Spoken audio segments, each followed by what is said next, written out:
Hello and welcome back to another Sunday school lesson. As you can see, we're doing it a little bit differently this time.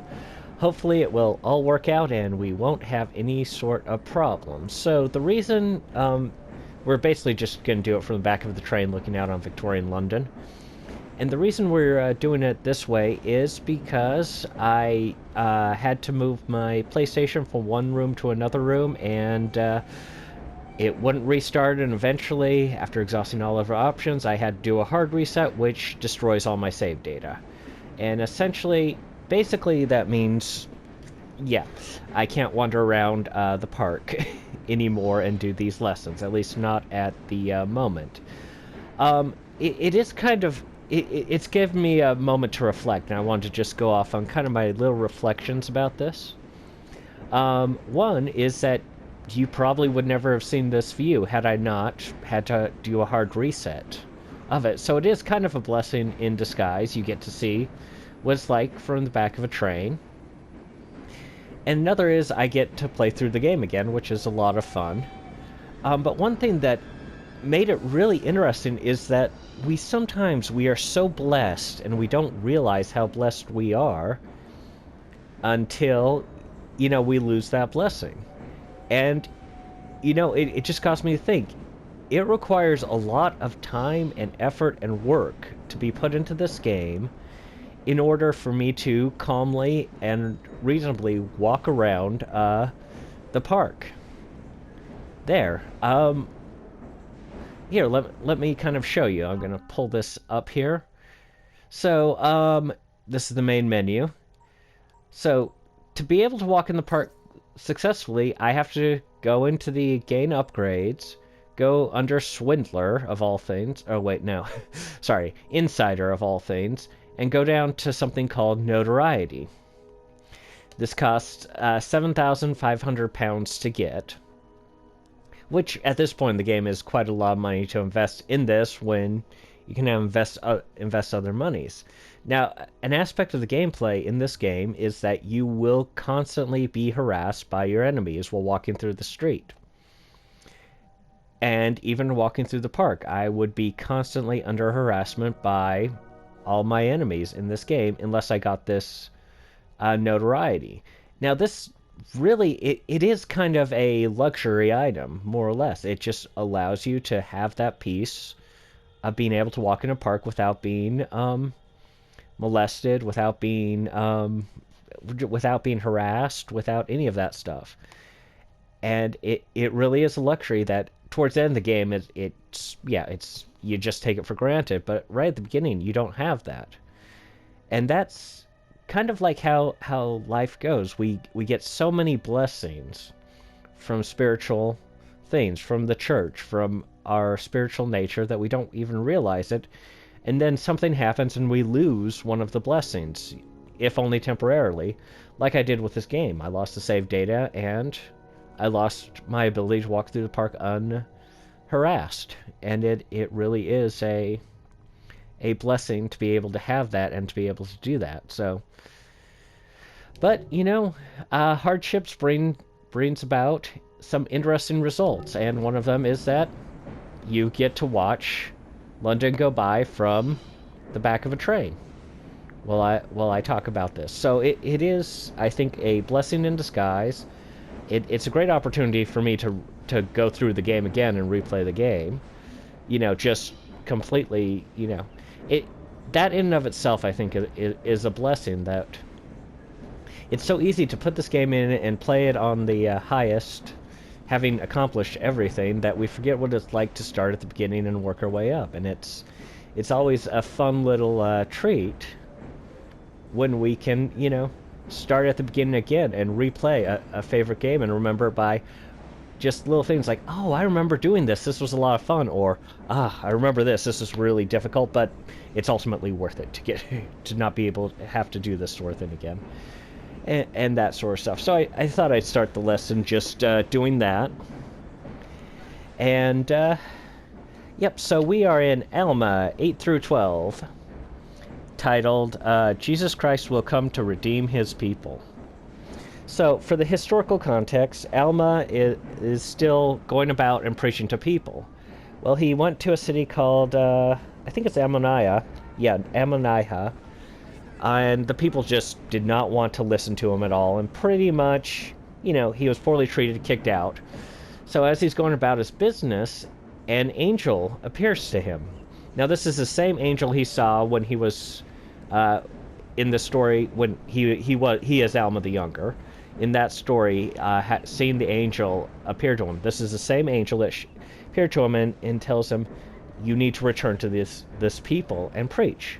And Alma immediately says, doesn't question it, doesn't delay, doesn't hop a boat and then get swallowed by a whale. He immediately returns to Ammoniah, and he goes in a side entrance, and he meets a man.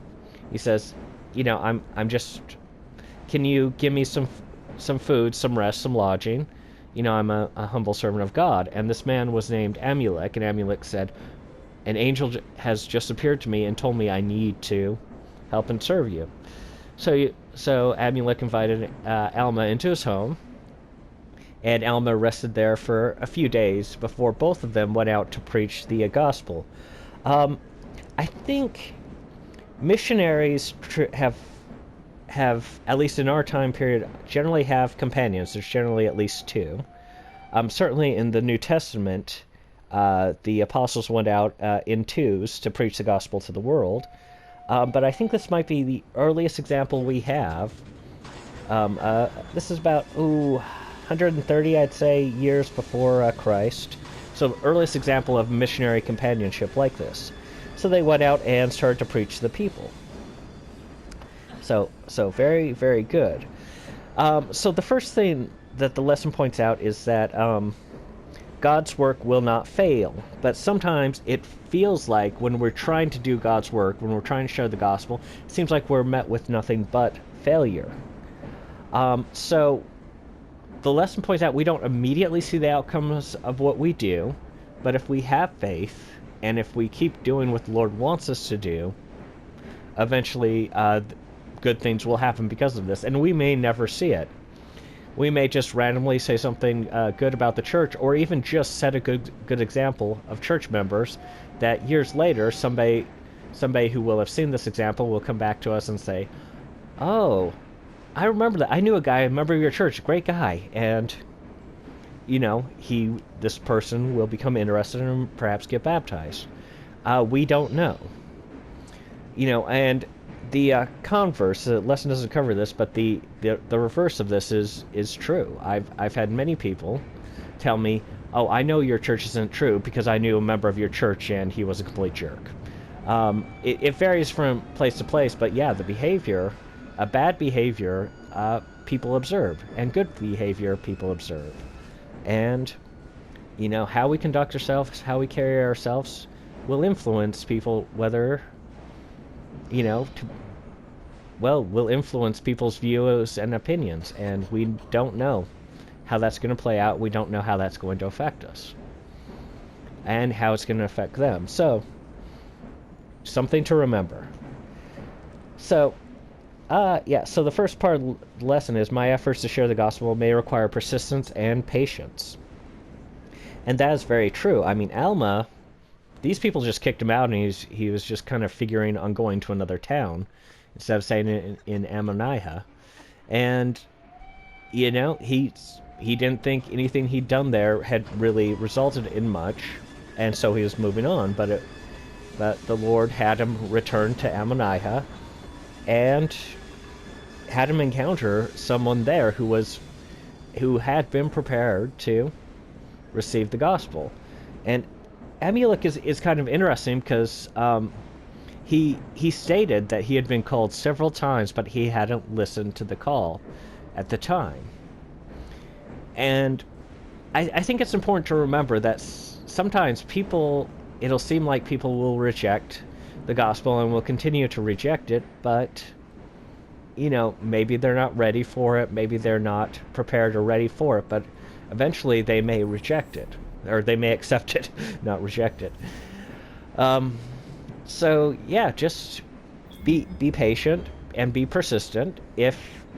But don't be overwhelming to people, because that never leaves a good taste. Just, invite someone. If your church is going to have, a dinner or something that's open to everyone, invite them to show up if they'd like, and at the very least they can get free food out of it. And I think, just being patient and persistent, and and even if a person that we're dealing with never converts to the church, it won't be wasted time, it won't be wasted effort, because at the very least we will, have gotten a good friendship out of it. And just trust in the Lord and be patient, and that's pretty much the best advice I can give you about that. Kind of like when you lose all your saved data off of your PlayStation. There might be benefits to it you didn't immediately realize, and you might actually get more out of your PlayStation by having to start over at the beginning than you would had you not had to do that. So, the second part is, God judges his children according to the light and knowledge they have. So, the interesting thing about the people of Ammoniah was that they were originally members of the church. They initially knew a lot and were part of the members of the church, but they had become so vehemently anti the church that they would kick out a prophet of the Lord. That it's and that's the thing. If the more knowledge you have, the further you have to fall.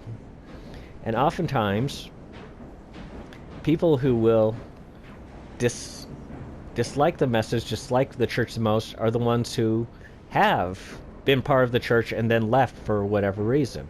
Perhaps they had a bad experience with a member of the church. Perhaps they just drifted away.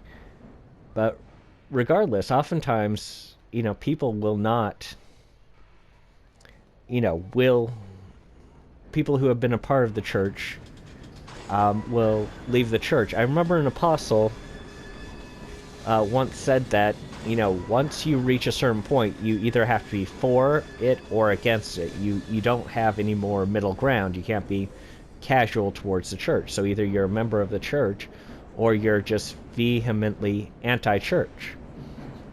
And so, that's I think that's, at least for me, that feels like, a warning for all of us, that no matter how high up you are in the church, you can still fall and be very almost aggressively against the church after that point, that it can be a bit scary. But as it is, there's nobody is beyond redemption, and I think Alma and Amulek found quite a few people who most people would consider to be just so far beyond redemption that it's almost funny how far beyond redemption they were, who were ultimately redeemed. And yeah, so basically, yeah. Points of the lesson, just to recap: be patient and persistent, and yeah, sometimes the higher you are, the more you fall, and the further you fall, the more you know, the more knowledge you've accepted. If you reject that knowledge, it tells against you for one way or another, and it won't necessarily end well. But even if you've sinned against greater knowledge, you can still be redeemed. You can still come back to the church, and so yeah, just be patient and persistent. Even if you know someone who's very extremely anti-church, then just patience and persistence, and there's no reason not to be friends with them unless they completely reject your friendship. And then even then, just leave a door open and say, hey, hey, if you ever feel differently, I'll still be your friend. Anyway, we'll move on. I feel like I'm getting maudlin here. So the next part of it is, God's plan is a plan of redemption. So there are a lot of names given to the plan of redemption. Probably the best one would be plan of happiness. So, they use like the redemption, it's basically Alma 11 and 12 really describe this plan really well. And it goes through. There's basically, let's see, let me count that, 6 aspects of it. There's the fall, the Redeemer, repentance, death, resurrection, and then judgment. And, in all of that, that encompasses, generally, the entire plan. And probably the best part about it is, no matter how bad it gets, we can still be redeemed. We can still be saved. And it's such a wonderful blessing that, sometimes we just... It's very easy to forget. It's very easy once we have it to not realize what an exceptional blessing it is. Once again, I'm bringing myself back to the metaphor of losing all the save data on the PlayStation. It's, I had all the save data. I could go really anywhere. I could actually hang out at Buckingham Palace and not have anyone give me a hard time. You basically have to beat the game before you can hang out at Buckingham Palace in the game. So it's quite an accomplishment to be able to hang out in Buckingham Palace. And now I can't hang out in Buckingham Palace without, people attacking me. And, I've essentially lost that blessing of being able to do that and be able to wander around the ground and speak of spiritual things without fear of harassment.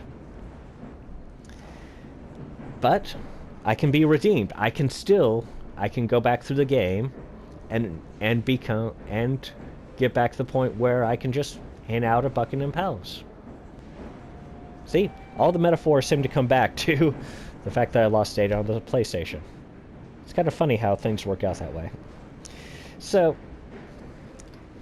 once again, this next section seems also to tie into the PlayStation situation I'm having, but it says, "If I will not harden my heart, I can receive more of the Word of God." So, once you lose all your save data, it'd be very, very easy to just abandon the game and say, "Oh, I'm not going through all that again. Oh, that one level? That one level is so annoying. I don't want to do it. It's such a pain. I was like at, nearly 100% for everything, and now I have to start all the way over. There's so much effort and time I put into it. I'm not going to do it again." Ugh. But, that's the thing. If we harden our hearts, if we close ourselves off, we lose a lot of really, really cool stuff that God wants us to do.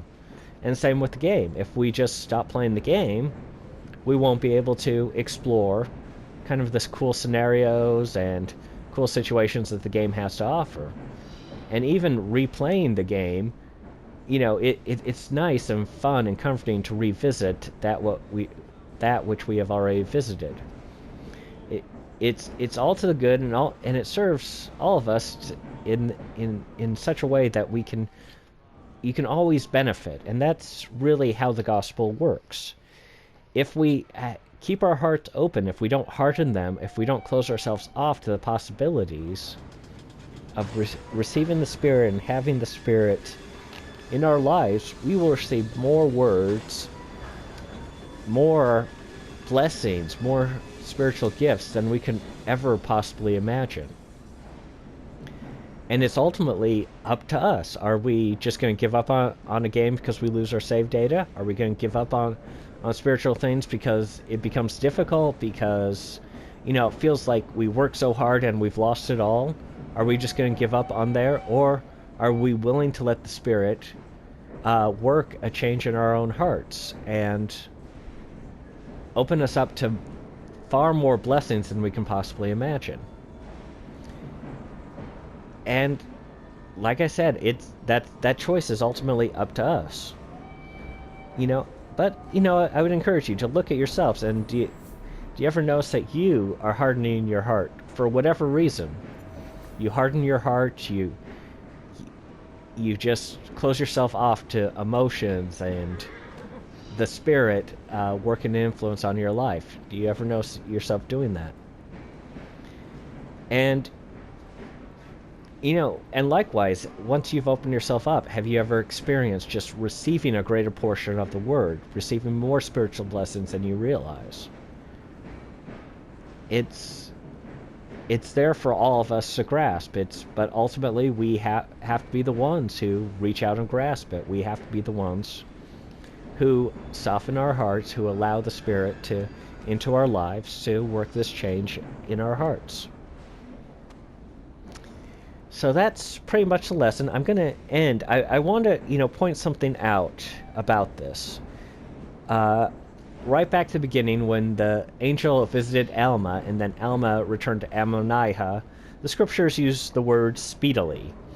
He didn't just dilly-dally. He didn't just, kind of say, oh, fine, I'll go back and slowly walk back.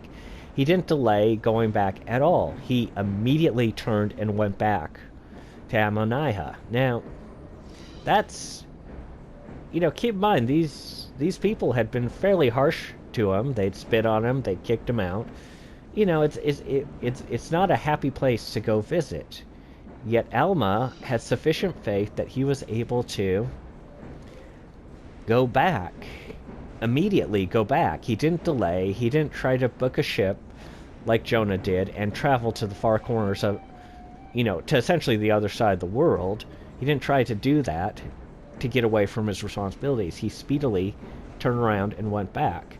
And I think that is a great example for all of us. It's, when we receive a commandment of the Lord, do we obey the commandment? Do we just say, oh, fine, and just do it half-heartedly? Or do we speedily do what the Lord has commanded? And I think that's one of those hard questions that we all have to ask ourselves. But I think ultimately those sort of questions and how are important for us to answer in and of ourselves, whether we are willing to obey the commandments, not just obey the commandments, but obey them swiftly and as quickly as we possibly can, or do we just delay and not obey them? So anyway, that is the lesson. Let me know what you think. Let me know what you think of Victorian London by the back of a train. Like and subscribe, and I will see you in the next video. Bye.